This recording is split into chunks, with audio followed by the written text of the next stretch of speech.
The 2026 NBA trade deadline is now about a month behind us. And whenever a deadline passes, the immediate reactions are always loud.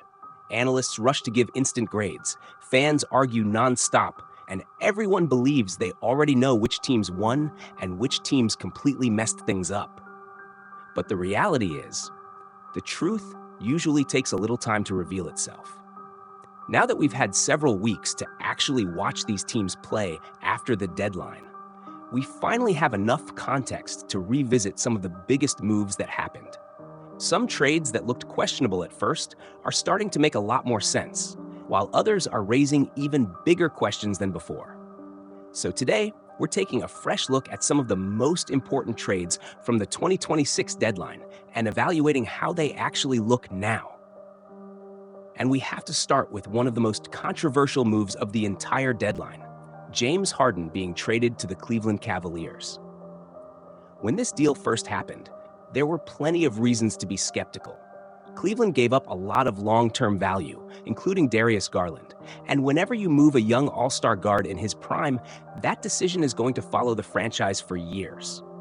But if we're just looking at what has happened on the court so far, the early results have been extremely impressive. Since adding James Harden, Cleveland has looked like a much more dangerous basketball team. The record is what it is. The schedule matters. And injuries have also played a role recently, with both Donovan Mitchell and Harden dealing with some issues.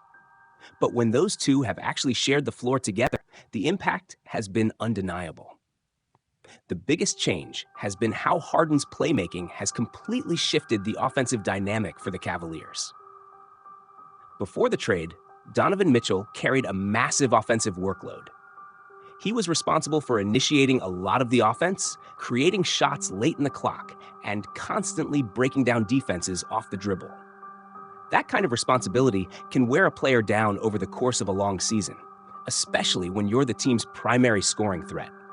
But now, with Harden running the offense, Mitchell is able to operate far more frequently off the ball. That might sound like a small adjustment, but strategically, it's huge. When Mitchell doesn't have to initiate every possession, he can conserve energy and focus more on attacking scoring opportunities rather than creating everything himself. Harden's passing ability and court vision allow Cleveland to generate cleaner looks for Mitchell, whether it's coming off screens, attacking rotating defenses, or getting easier catch-and-shoot opportunities. And that offensive balance has made the Cavaliers significantly harder to defend. What's also interesting is the version of James Harden we're seeing in Cleveland.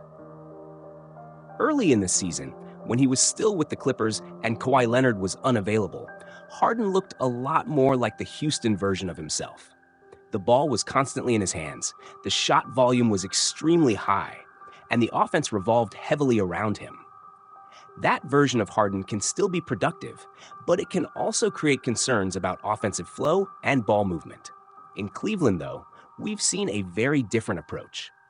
This version of Harden looks much closer to the facilitator role he embraced during his time in Brooklyn. Instead of dominating possessions with scoring attempts, he's focused primarily on organizing the offense, setting up teammates, and controlling the pace of the game. And for Cleveland, that has been exactly what they needed. Harden's ability to function as a high-level offensive orchestrator has elevated multiple players on the roster. Donovan Mitchell benefits from easier scoring opportunities. Jarrett Allen continues to thrive as a rim runner in pick-and-roll situations. And Evan Mobley, even while dealing with minutes restrictions, is still finding ways to be productive within the offense. In a lot of ways, Harden has acted as a force multiplier for this team, a player whose presence makes everyone around him more effective. That kind of impact becomes especially important as teams prepare for the postseason. In playoff basketball, offenses often slow down, defenses become more focused, and having a player who can consistently organize half-court offense becomes incredibly valuable. Because of that, Cleveland suddenly looks far more dangerous in the Eastern Conference playoff picture than many people expected when the trade first happened. Now, that doesn't mean every concern about the trade has disappeared. The long-term questions are still very real. Cleveland gave up Darius Garland, a young all-star guard who could potentially be a foundational piece for another team for years to come. Garland has unfortunately been dealing with injuries since the trade and hasn't had much opportunity to show what he can do in his new situation yet. So, from a long-term roster building perspective, it's still too early to fully judge this move. But if the goal of the trade was to improve Cleveland's chances of competing right now, the early evidence suggests that it's working. The Cavaliers simply look like a better team with Harden running their offense. And there's another layer to this situation that could end up being just as important as the on-court impact. Donovan Mitchell's long-term future in Cleveland has been a major talking point around the league. Whenever a superstar approaches a contract decision, front offices have to prove that they are serious about building a contender around him.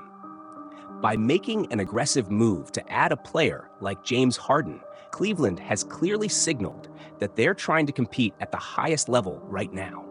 And if the team continues to perform well heading into the postseason, that could play a significant role in convincing Mitchell that Cleveland is the right place for his future. So, while the Harden trade initially created a lot of skepticism, the first month of basketball since the deal has told a very different story. The fit has been better than many people expected. The offense looks more balanced, and Cleveland suddenly feels like a much bigger threat in the Eastern Conference playoff race. Now let's move on to another trade that has produced a very interesting early result: Jonathan Kuminga heading to Atlanta. So when you look at the Jared McCain trade from Philadelphia's perspective, it's not automatically a loss just because he's playing well in Oklahoma City. Basketball trades aren't always about who the better player is. Sometimes it's about roster structure and opportunity. In Philadelphia's case, the backcourt was already extremely crowded. You have Tyrese Maxey, who is clearly the centerpiece of the guard rotation. You have Quentin Grimes, who the organization clearly believes in as a two-way contributor. And then there's VJ Edgecombe, a young player the team wants to develop long-term. Once you stack those names together, it becomes difficult to justify giving consistent minutes to a fourth guard, even if that fourth guard is talented. So from that perspective, the logic behind the move becomes clearer. Philadelphia likely believed they could move McCain at peak value, gain future assets, and create more flexibility for their roster going forward. Now, publicly saying you sold high on a player can be a risky statement, especially when that player immediately starts playing well somewhere else. And that's exactly what's happening in Oklahoma City right now. McCain has looked fantastic in his new role with the Thunder. He isn't being asked to carry the offense or dominate possessions. Instead, he's doing exactly what Oklahoma City needed: providing movement shooting, spacing the floor, and giving them another reliable scoring option off the bench. That role has been perfect for him. The Thunder were already one of the best teams in the league, but they did run into a stretch during the middle of the season where shooting became an issue. Their defense remained elite, but players like Luguentz Dort, Alex Caruso, and Cason Wallace aren't necessarily high-volume shooters. When those shots weren't falling, Oklahoma City didn't always have another perimeter scorer to turn to. That's where McCain fits in perfectly. Playing roughly 20 minutes per game, he gives them instant offense, and another player defenses actually have to respect on the perimeter. And as the playoffs approach, that type of depth becomes incredibly valuable. When rotations shrink and games slow down, having an extra shooter who can come in and hit shots for 5 or 6 minutes can swing an entire playoff game. So while the long-term judgment of this trade will take time, the early returns for Oklahoma City have been extremely positive. Now let's move to a trade that didn't generate as many headlines, but has quietly helped a contender: Boston adding Nikola Vucevic. At first, this move was a little confusing. Boston had been getting solid production from Anfernee Simons, and swapping him out for Vucevic looked, at least partially, like a financial decision. The Celtics were able to save money, navigate the luxury tax situation, and create a little more flexibility under the new salary cap rules. But once Vucevic actually stepped into Boston's rotation, the reasoning behind the move started to make more sense. Boston already had strong guard depth with players like Derek White and Peyton Pritchard. What they didn't have was consistent front-court scoring outside of their starting lineup. That's where Vucevic fills a very specific role. He can come off the bench, play 20 to 25 minutes, and give Boston a reliable scoring option when their main stars aren't on the floor. There are stretches of games where teams need someone who can simply create offense for a few minutes at a time, and Vucevic is very capable of doing that. His efficiency hasn't been perfect so far, but the coaching staff is clearly prioritizing his integration into the offense. They want him comfortable, confident, and ready for the postseason. And that's where his value could really show up. Against bigger teams in the playoffs, Boston now has more lineup flexibility. They can play bigger lineups, experiment with different defensive schemes, or simply add another scoring threat when rotations tighten.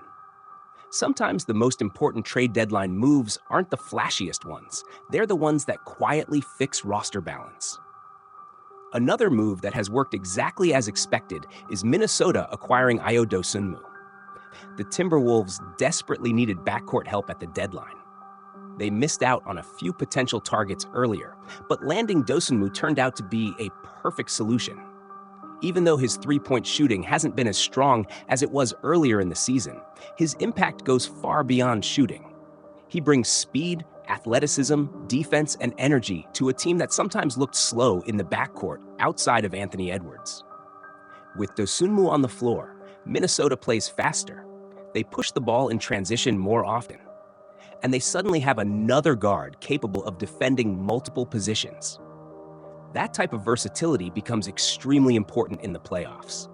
He's currently playing around 20 to 25 minutes per game, but it wouldn't be surprising to see him closing games alongside Anthony Edwards in certain matchups.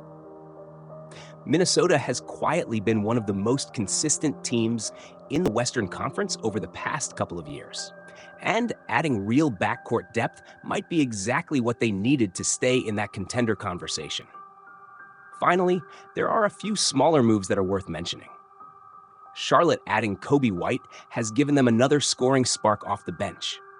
When LaMelo Ball or Brandon Miller aren't carrying the offense, White can step in for a few minutes and generate quick points.